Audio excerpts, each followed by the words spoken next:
دوستا از عباس اسم این بندره چی بود؟ بویکادا؟ بویکادا. این بندر بویکادا آخرین بندریه که ما رو آوردن برای تفریح.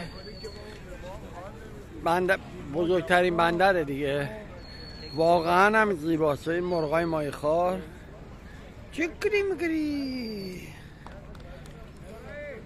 میام گربه.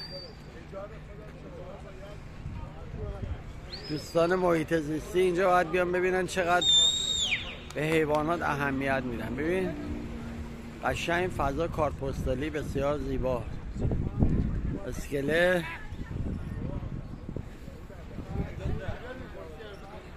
اونم که شهر استانبول دیگه. از اول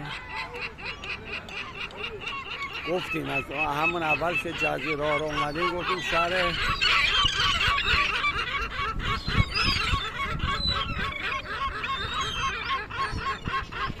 پیشته خارکوزی. برو گم شو اینا بخور.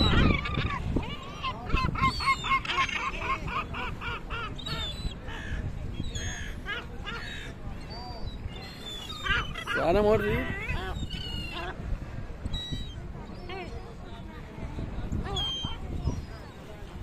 بخور.